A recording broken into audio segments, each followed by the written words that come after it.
Hello my friends, welcome back.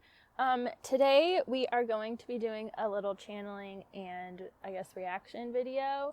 I was sent this video by Ancient Destinations on Instagram in 2020 by a client of mine who thought it would be a cool thing for me to channel. And I didn't have the opportunity to, so here we are. So we are going to explore the mystical island of Hy-Brasil. And channel what exactly is going on. This is a really fascinating place and I'm really excited to tune in. So here we go. Where is Atlantis exactly? No one knows, of course, but one place stands out as a clue as to what may have been of this lost continent, and more importantly, a telling sign that we are still missing the bigger picture.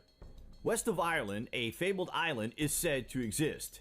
It has appeared in detail on geographic maps from as early as the 1300s and into the late 1800s. So there is very little doubt that this place exists, but just like Atlantis, which Plato described as existing near the Straits of Gibraltar, Hy-Brasil cannot be found in modern times. Irish legend has it that this island only becomes visible from the mist it is cloaked in on the 7th day of the 7th month every 7 years.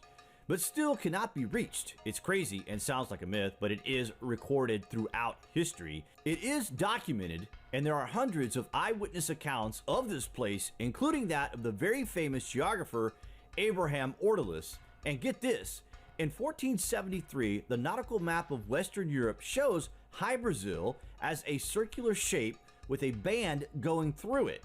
This has stunning similarities to the Southern American country of Brazil's national flag today that they only adopted in 1889, 10 years after the last known sighting of the island near Western Ireland. Coincidence? You be the judge. Just wait till you hear this. I'm feeling some sort of resistance where Hy-Brasil may represent something more energetic and Brazil is something more obviously physical. And I feel like there's a wall kind of separating them. I know Brazil, I believe, was named after the Brazil wood that was being harvested there or something like that. The correlation of the maps, though.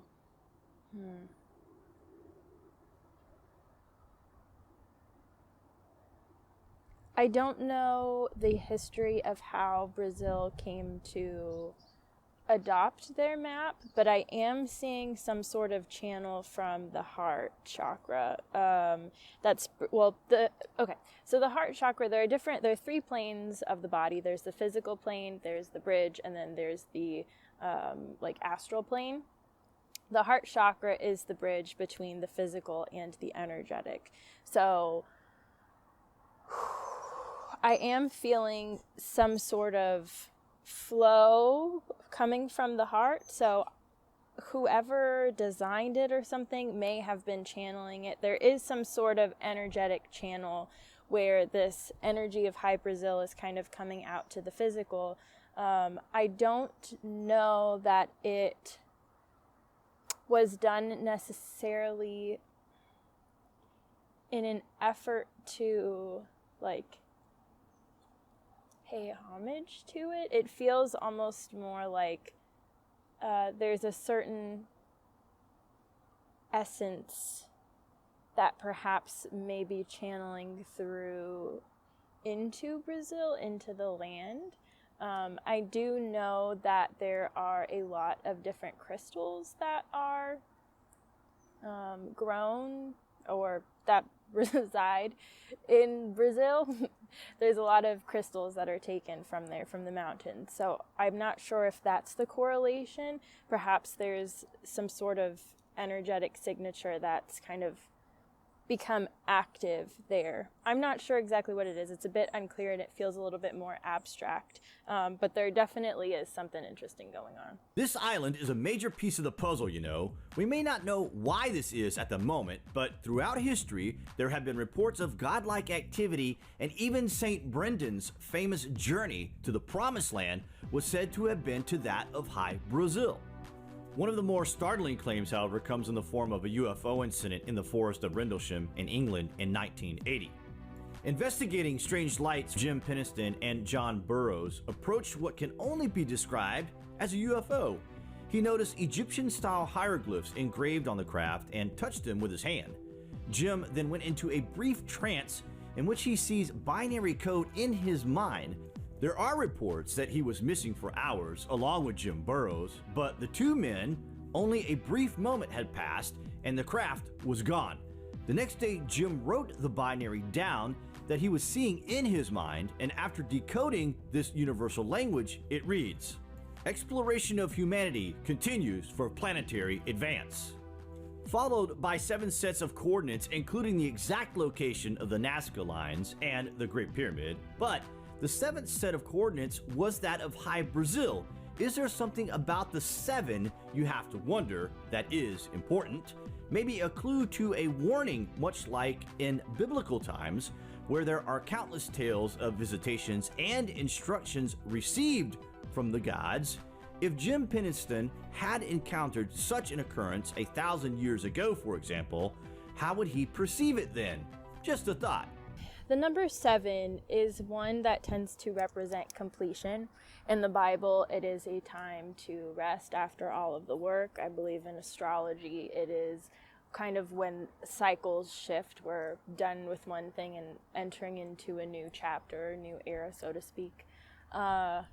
7 is definitely considered a very lucky number for many cultures. We have 7 major chakras, which is where my brain first went. So the earth has chakras just as we do. It's just essentially an energetic vortex. Great Pyramid in Giza. Yeah, so that's there, which is one of the earth's chakras. There's a lot of energy in Sedona. That's definitely a big energetic vortex. I think all of these are pretty much areas with a lot of activity. For some reason, when it comes to Hy-Brasil, I'm feeling a little bit of fairy energy more so than ET.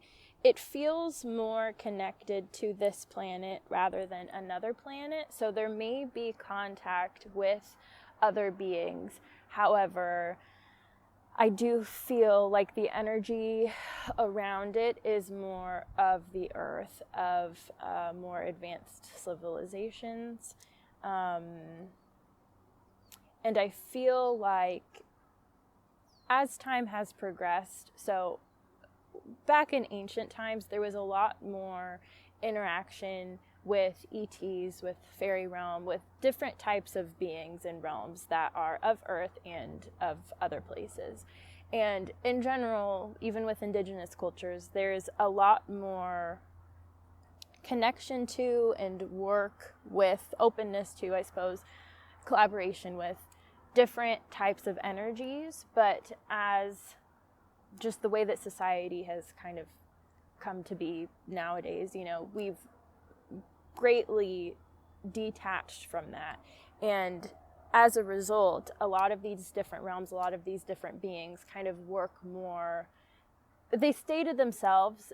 They connect to certain people that are open to it, or certain cultures that are open to that sort of interaction. But for the most part, we're all kind of separated, doing our own thing. I feel like it's almost synonymous with this concept of us, or the earth, going into a place of 5D, where some people will still be kind of connected to the 3D, but those that are in the 5D are just up there doing their own thing. There's almost this like consciousness separation where we're all here together, but in totally different worlds in a way. So I feel like as society has separated from our natural state and from just the energies around us, naturally places that are kind of homes or deep, breeding grounds for multi-dimensional beings and stuff like that have separated as well, which is probably why Hy-Brasil perhaps doesn't reveal itself every 7 years as it used to. It's a bit more separated and a bit more unavailable as it once was. In Celtic folklore, it is said that this place is the courtroom of the High King of the world, where he would judge every civilization. The name of this king is Hy-Brasil, and this is where the name is said to originate. Regardless of the name or location of the island, its history is consistent throughout the ages. It is the home of a wealthy and highly advanced civilization. Those who visited the island returned with tales of gold-roofed towers and domes, healthy cattle, and wealthy citizens, as well as strange activity and secrecy, but always treated graciously. I'm for some reason getting some sort of weird connection, again going back to Brazil, about something underground. I know there are theories about some sort of realm or other world that lives inside of the earth that has like a sky, and it's essentially the same thing as being out here, but it's underground. And I'm getting some sort of connection to that. I know the core, or as far as I understand, the core of the planet is just a lot of crystals. And I keep going back to this, I don't know, abundance of crystals in Brazil, particularly under the earth. So I'm not sure if there's some sort of like realm down there or what exactly is going on, but there is some connection. It does feel a little bit different from Hy-Brasil. It doesn't feel like they're the same thing or the same energy is there, but I do feel like there's some sort of maybe communication center or just some sort of separate, like what's the word? Like a little group from Hy-Brasil or something like that resides underneath the land of Brazil. So there is some sort of connection. I'm seeing a lot of communication energetically, particularly through like amethyst or something. I'm seeing a purple crystal, and it just being the way that communication travels back and forth. It almost feels like this little group in the ground of Brazil is more observing and learning from people and society over there. It's kind of absorbing information about how we run things nowadays, or how they, just humans are operating over there. It does feel like there's different groups like that, like these little side missions or these little groups of, just these smaller groups that are stationed in different places. I'm seeing one, in North America. I can't tell if it's in the US or Canada, but it feels along some sort of border. It's kind of more northwest, maybe. It might be in the US, but I'm seeing a green color there. So it feels like, and there's like an orange one. Where is this? In Europe somewhere, maybe near Italy or something like that, or to the eastern border of Italy. There's different little groups that are kind of stationed in different places that are gaining information, all of which is being fed to the main group in Hy-Brasil. What is the purpose of this? It feels like it's just more a method of keeping tabs, kind of. It feels like they're feels like I'm getting like the heartbeat of the earth. It feels like they are helping maintain the energy, the health of the planet, and naturally we are a big part of keeping the planet healthy or not, so I feel like they're just kind of keeping tabs on our relationship. I do feel like there is a intention of revealing itself again, this island. So it does feel like they're waiting for a certain time to kind of reintegrate with the population. But these do feel like guardians or protectors of the planet, who also have access to other beings in the universe. They do have contact with different extraterrestrials.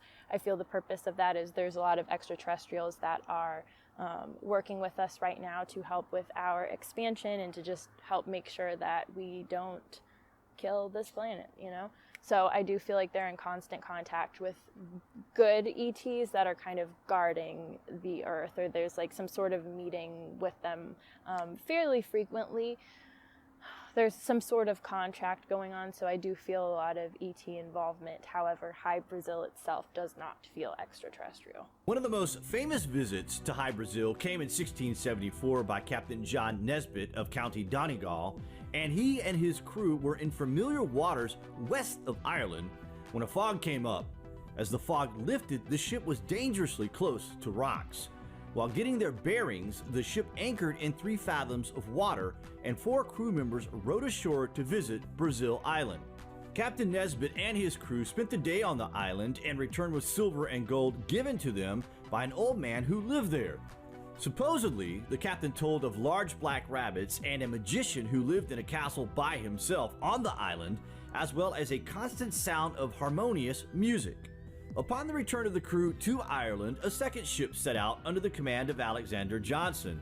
They too found the hospitable Irish island and returned to confirm the tales of Captain Nesbitt and crew. However, further efforts to reach this place would prove hopeless as the island became harder to trace as history unfolded. So what is interesting is when it comes to like mist or something like that, that's very fairy-like. Fairies have a glamour, so they essentially reveal themselves if they want you to see them, or they will keep themselves invisible.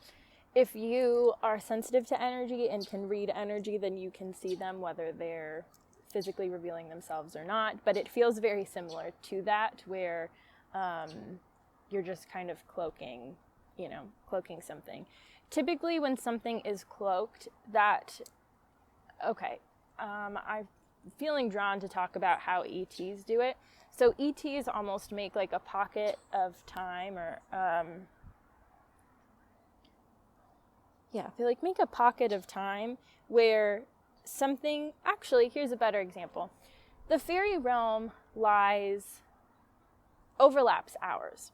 So where you are right now, like right now I'm in my grandparents' backyard.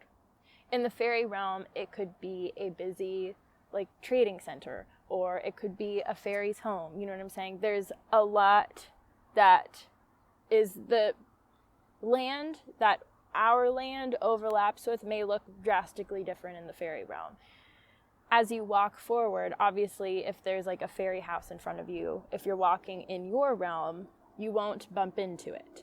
If you are receptive and astral traveling or just energetically moving through their realm, you are like tuning into it energetically, then if you see a fairy house and you walk through it, you may feel the energetic resistance on your physical body. The same thing would kind of hold true for something like this.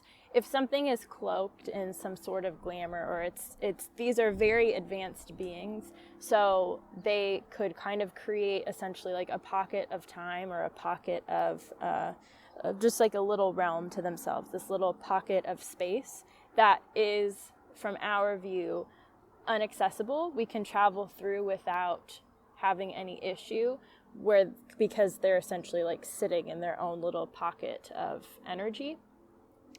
This is a place that you can, however, astrally travel to, or energetically move into. The reason I keep going back to the fairy realm too is fairies are in between the energetic and physical. They can operate in both states, and this place seems to very much be the same. Fairies are very malleable and are constantly changing shape and identity. I don't feel that being the case for this island. It feels pretty much like, it feels very traditional. So it feels like they have their customs and they have their visuals. Yes, things can be perceived differently because it does feel like it has that energetic physical kind of split. Physically express itself however it wants to.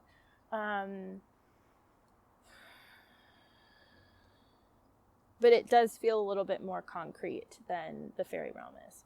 Typically, things will kind of disappear and reappear just to emphasize the fact that there is something, I guess, mysterious there. When there are things of myth or so, things that aren't physically consistent. As humans, we are in the physical, so oftentimes people need to physically experience it in order to believe it. So by having these little, quick little glimpses, it allows us to keep our wheels turning so we can understand what possibilities are there. It's almost like, I don't know, taking mushrooms or something. With hallucinogenics, it expands our brain and just the limits of our creativity in a way. And things such as this are able to almost do the same thing. So a lot of times with hallucinogenics, people will rely on them or rely on drugs or rely on alcohol to create an altered state so that they could do their art or they can write or whatever. It almost like activates different parts of your brain. We are able to reach that same state by ourselves without having some sort of thing, being under some sort of influence. You know what I'm saying? It's like a muscle, you just have to work it more. And things like that allow us to tune into the possibilities of the universe. With how society works nowadays, we don't really have time. We're constantly taking in information, and not very many people take a moment to just kind of sit and explore and think about things. I feel like, in a way, there are a lot of incredibly intelligent, creative people, and there are some people that don't really work that muscle. And I feel like there's been a disconnection overall to who we are and the different possibilities of the universe. And recently we have begun to kind of come back into that. There are more people that are going through some sort of spiritual awakening and trying to get answers for why we're here and who we are and things like that. And just little breadcrumb trails like that just keep us interested and connected and almost act as an effort to entice us to tune back into the earth and what is here. It's almost like a mystery, and typically as people we want answers, we want to understand things, we want to know, and that can come from a survival thing. We're usually afraid of what we don't understand. We want to know all the answers. So having these little glimpses of magic, or like, what the hell is that? I want the answers. And the answer usually requires you, especially with something like this, to come into yourself and explore energetically. But sometimes that is not how people feel they should be exploring things, and I feel like that's starting to change. The last documented sighting of Hy-Brasil was in 1872, when author T.J. Westrup and several companions saw the island appear and then vanish. This was Mr. Westrup's third view of the Irish island, and he had brought his mother and some friends to verify its existence. The famous Peri Reis included a round island off the west coast of Ireland in his map of Europe and the Mediterranean in 1513. In addition, two maps from 1595, the Ortolus map of Europe and the Europa Mercator map, both continue to situate a round island named Brazil to the west of Ireland. On July 7th, 1878, the inhabitants of the Irish seaside town of Ballycotton in County Cork were both surprised and astounded by the sudden appearance of an island that had not been seen in the ocean before. Sightseers gathering were able to see the island quite plainly and were able to make out its coastline, woodlands, fields, and deep valleys.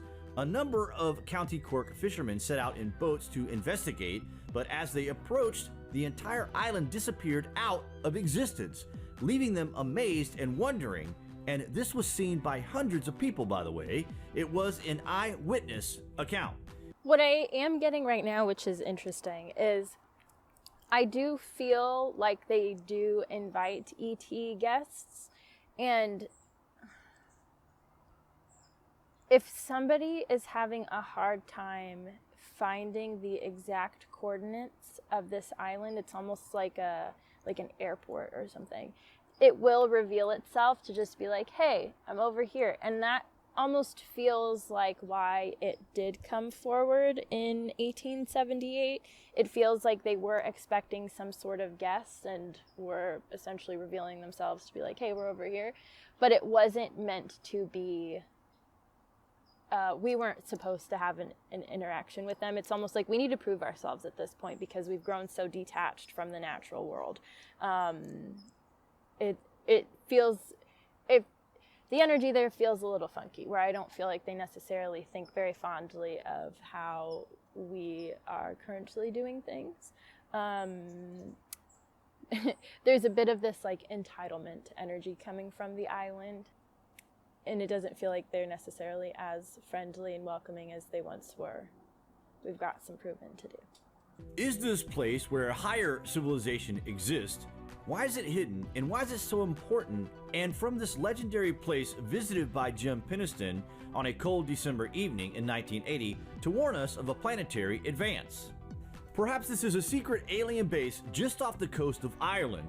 One thing is for sure, and that is that Hy-Brasil will continue to fascinate the imagination for years to come.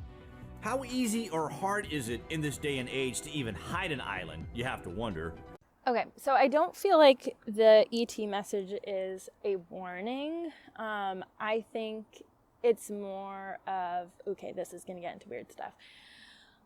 I feel like as a collective, I've said this before, we are moving into a place where we're almost going to be operating more like a collective, I guess, rather than humans. So extraterrestrial collectives tend to be a lot more connected to the laws of the universe. They are more multidimensional. They're more advanced technologically, spiritually, usually, not always. Obviously, there's like an infinite amount of beings out there, and some can be very heavy and funky, but for the most part. And we are very complex beings. We're very emotional. The Earth is a very special planet where there's a huge mix of stuff here, and there's something about us like working through stuff here, coming to realizations, expanding, coming into our energetic selves, and I don't know, something about that process helps create a lot of order in the universe. In channeling this years ago, I received the message that we're almost like a battery pack for this corner of the universe, which is interesting. I don't know if it's necessarily this galaxy. I do believe in the multiverse and connecting. I have connected to a concept of the multiverse. It does feel like here there are other Earth-type planets, and we are one of these like battery packs for our specific universe. So it's very important for there to be order here and for there to be some sort of balance. And the energy of the universe naturally has been expanding. We're coming into a period where we are essentially being called to come back into our natural state, to expand up and almost like take command of our corner of the universe over here. I feel that we had that connection previously, but it's like balances weren't able to be maintained. And we are also very young. And I feel like it feels like this is like the third big time of expansion. And it, as with the ones previous, it feels bigger than ever before. And like, it feels like we're moving into a deeply beautiful time, if things continue to go that direction, which it feels like we're meant to. So there's a lot of ETs working with us to advance us. There's parts of our DNA that are inaccessible. There are many people, like we still don't remember past lives. Like we have to go through all of this stuff to tune back into who our soul is, what kinds of lifetimes we've had, what people are. We're very disconnected. We come with this like intense amnesia. And as we continue to expand, we begin to take more control of our DNA, of our cells, and our energy systems expand. Technically there are hundreds of chakras, but we are starting to become more aware of the other ones. We are becoming more aware of our energetic systems and who we are and how this universe works and parallel universes. We're able to tune into all of this stuff, and a lot more people are able to do that, and it's just going to keep growing. So as we step into a balance between our energetic side and our physical side, naturally how we engage with our planet changes. the planet Earth is a very interesting place because it's almost like it's a living library. Mountains, for example, have the bones of dinosaurs, of woolly mammoths, of all of these ancient creatures. You know what I'm saying? In the Arctic, ice holds DNA from like old viruses and bacteria and stuff from the Ice Age, or, you know, we are in a living library. Energetically, the soil, a tree, a fence even, everything has a history within it. And our job as the people of this planet are to be the librarians, I guess, where we are able to take the information in the tree, in the ground, in the mountain, in the fence, and understand different parts of history, understand different ways of operating. Just it's all these different stories, an infinite amount of stories are around us always. And as we become more advanced energetically, we are able to hold that information and perhaps help other collectives that are trying to expand and don't know how. You know, there's an infinite amount of stories and problems and solutions that we have explored and physically manifested on this planet. It's almost like a playing ground to practice different patterns, different beliefs, different manifestations, what we think we manifest. So this is like a physical playing ground to try on different patterns, different beliefs, different ways of being, different solutions to various problems, which holds so much value to different parts of the universe. There's so much information and knowledge and wisdom in this planet. We're just so disconnected from it. There's a lot of ET help right now to kind of bring us back to a state of being active librarians for this planet because they need it. You know, having access to our knowledge and the wisdom of the planet is very important. We're all in this together. We're in this universe. We're all source energy. You know, we're all in this together, not even on this planet, but elsewhere, all over the place. So if we're kind of funky, then something else is kind of funky. There's an imbalance going on, you know? So everybody is kind of like all hands on deck right now because it's kind of, are we going to expand and really step into our power as a planet, or are we going to fall into the heavy, weird stuff that's been trying to take over for a while?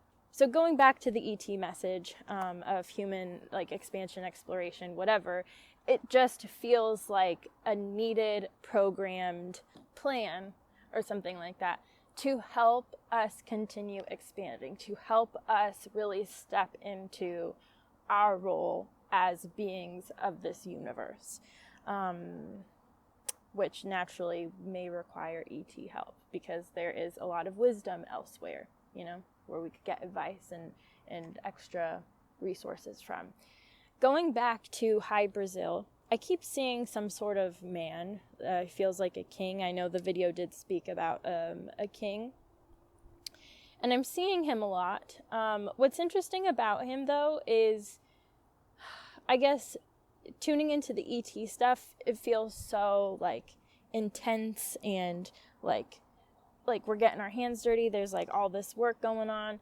But with him, he's just very laid back. It almost feels like he's waiting. I don't necessarily feel like there's much work to be done because the work is done on our end. He's waiting for us to essentially wake up and be receptive to his energy and just the energy of the planet, I guess, of this like grand awakening or whatever. And it doesn't necessarily feel like there's anything he needs to do. He's just kind of like sitting back and waiting for us to tune into that. He is definitely operating at a very high state of abundance and prosperity. This planet is very abundant and prosperous. If we are stuck in a cycle of lack, then we will see and feel the scarcity that is around us. However, when we tune into the energy of abundance and prosperity, we see how many options there are to kind of uplift everybody and ensure we are fulfilled and everybody around us is fulfilled as well. And I think as a collective, we operate so much in a fear state, like literally everything we do is out of fear. We are programmed so deeply to respond to fear of what other people will think, fear of not belonging, fear of not having enough money, fear of looking like a fool, fear of disappointing people, fear of rejection. So much of our subconscious is just navigating ways to not like make our fear a reality. You know, subconscious patterns. We're naturally pulled into this negative thing. 80% of our thoughts are negative. Okay, like we just are like stuck in this negative cycle. If we can push it to the opposite, where 80% of our thoughts are positive, where there is no fear, but rather a desire to find more, to feel more, to help more, to be in service more, to share more, to expand more, we are going to be in a beautiful, harmonious line with abundance and prosperity, which only calls more of that in, and you create a reality that reflects that, which is then in alignment with this dude, you know? And I feel like at that point, there's going to be a lot of energy beings that are coming to assist us, because if we're too heavy, they can only lower their frequency so much. It's like when you connect to somebody that's passed away, their energy frequency is very high. A medium will raise you raise your frequency up and they raise theirs down a little bit, which creates this middle ground for communication to happen. The more advanced the being, the higher you have to raise your frequency in order to find that middle ground. You know, there's a lot more effort on our end. So with him, I feel like one, he's being stubborn as he should be, but two, there's only so like low he's willing to go. So for this island to essentially be an active part of society, we need to raise ourselves up, and naturally that will be in line with him better, and then, or the island better, you know, and then there will be more of an interaction again. So I definitely do feel that happening. Let's see. I'm getting some sort of connection to the pyramids for some reason, particularly like the material, the pyramids in Egypt. There's pyramids all over the place. The pyramids in Egypt, but primarily like the material that it's made out of. It feels like there's some sort of partnership between the beings here and the pyramids. I'm not sure if that means this is more of like an ancient island or an ancient energy or something that perhaps was like the beings were around during the time of making the pyramids, or perhaps they somehow energetically, like there was some sort of collaboration between them. I'm not sure what it is, but there's some sort of correlation there where it feels like they're friends or there's some sort of partnership. I do know that there is a theory that, I don't know if it's all the pyramids, but at least some of them were, or one of them, I don't know. But there's like, if you go inside, it was a place that just naturally makes you astral project. So time wouldn't, or space rather, distance wouldn't have been an issue with astral projection. I mean, you could go wherever the hell you want. You could go to a whole other universe if you want to. But yeah, I'm seeing some sort of correlation there. Let's see, what else? I do feel like there is a lot of work. Again, I keep getting pulled down to like the earth, the core of the earth, or the crystals that reside within the earth. I'm actually wondering if the crystals in the earth, I mean, I'm assuming I don't know how big they are. I believe I did research on it and they're like giant.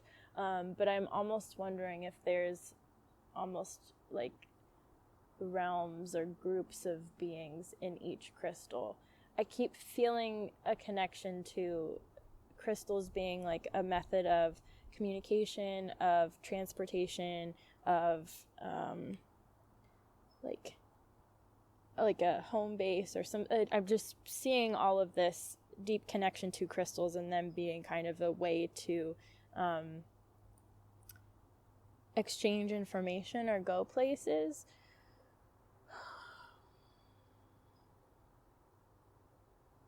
I think what I'm going to do on my subscription, I'm going to get some crystals and connect to the energy of Hy-Brasil and see how it relates or what they got to say.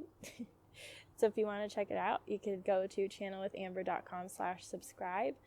There's a ton of videos on there and fun stuff. But yeah, I think I'm going to do that over there. Let's see. Before we go, is there anything else? I might do a part 2 at a future point. I do feel like right now they only want to give out a little bit of information, which makes sense because there's a lot of secrecy shrouding it anyways. But if you have any questions about it, please say so in the comments down below, and I'll kind of take another shot at seeing if anything else comes through. I am seeing water, but the water feels so hydrating. Like, oh my gosh, feels like the fountain of youth or something like that. It feels so invigorating, which I feel like is the purpose of water anyways. I feel like, okay, this is going a whole other direction. So I did a YouTube video with my friend Joanna about the consciousness of water. And I feel like this is kind of going back to those concepts.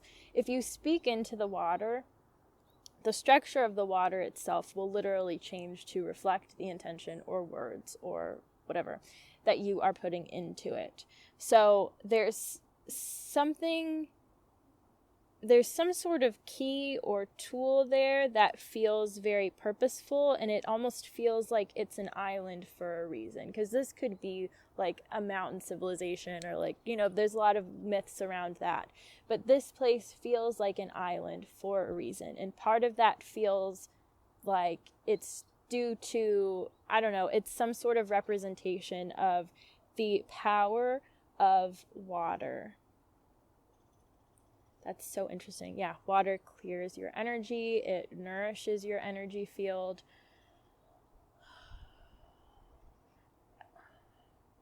And there's some sort of guidance to begin tuning back into it. Being more mindful of how we interact with water, how we view water. Even if water is dirty, how you view it is putting an intention in it. If you feel that it is clean and know that it is clean, it will be clean. Kind of deal. I don't know. There's something interesting there. I'm seeing a lot of, I don't know what this is. It's some sort of covering. It's not grass. They look like, they're not clovers. I'm not sure what it is, but they feel kind of thick and soft, and they almost look like clovers or something like that, but yeah, they're just a little bit thicker, and they sprout up. They have these little stems, and then it's a bunch of these little, like, I don't know, petals or whatever you call them, leaves. And there's something so soft and like, I don't know, it's like stepping on them feels like you're walking on clouds. It feels like on this planet, everything is in tune. This ground covering plant has its own consciousness that the beings on this planet or on this island are directly connected to. Everybody's in collaboration with everybody, so everything is in perfect harmony, and there's a lot more ease. Nobody has to work hard. Nobody's working. There's not much doing. It's just kind of, there's a state of, it almost feels like heaven on earth, you know, where everybody has their purpose and everybody else is fulfilling their each own individual purpose, and they all complement each other so well that by everybody kind of holding up their end of the deal, they're able to live life so effortlessly. There's trust, there's ease, there's sharing, there's no envy, there's no illness, there's no disease, there's no fear and all of that stuff. Everybody is doing what they need to do, and in turn everybody is able to follow suit. Everybody's in harmony, so they're all aware of each other. That being said, we are all on this planet for a purpose. On my subscription, I have a video about how to find or how to tune into your purpose and other people's purpose. But I also have in my 31-day journey to alignment on YouTube, there is a day that was devoted to purpose and coming into your purpose. So if you want to watch that to kind of get an idea of why you're here, who you are, who your soul is, I would recommend that. But as we all begin coming into our purpose and acting in alignment with that, acting in service, we naturally begin to fulfill our little corner of this planet, which in turn helps raise the collective frequency, which helps other people fulfill their corner of the thing. It's like we're all in this together. Again, everything is very complementary. So as we embrace ourselves and really stand in our power, everybody else is able to do that as well a little bit easier, and it just makes everything a lot more effortless.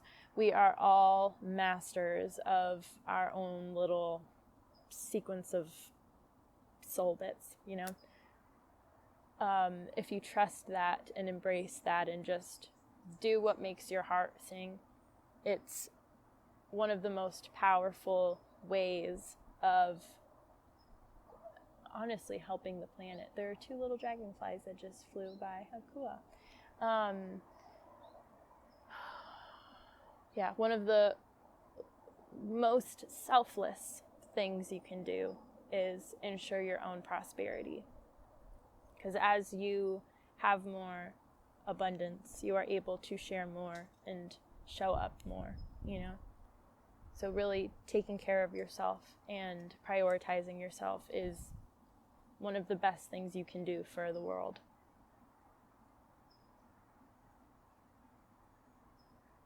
Okay, the last thing I'm getting, and then I feel like they're ready to wrap this up. I'm seeing a purple flower, and I feel like whatever shade of purple and whatever that means to you is very purposeful. If you meditate with this purple flower, I think it's meant to open up your crown chakra or something like that, or your third eye, depending on what shade of purple you see. I'm not sure. They like to stay mysterious, which is again also very similar to fairies, which makes sense because it feels like they're connected. It's earth energy essentially. But I'm just seeing a purple flower. I'm being told not to tell you what kind of flower or what shade, but just to meditate with it, to hold it in your heart every morning for 30 days. To just be mindful of this flower in your heart and see it in your mind, smell it, hear it, feel it, embody it, whatever that means to you. And I don't know, maybe something cool will happen. Maybe something magical will show up. Okay. I feel like that's where they want to leave it. All right, my friends. Well, I hope you enjoyed. This was kind of cool. This is such an interesting video. I don't even know. I hope I gave it justice. There's so much fascinating stuff behind it. So I'll definitely do a part 2 if there are questions, or if you guys want to know more about this island, feel free to ask. But until then, I'm sending you tons of love, and I'll see you very soon.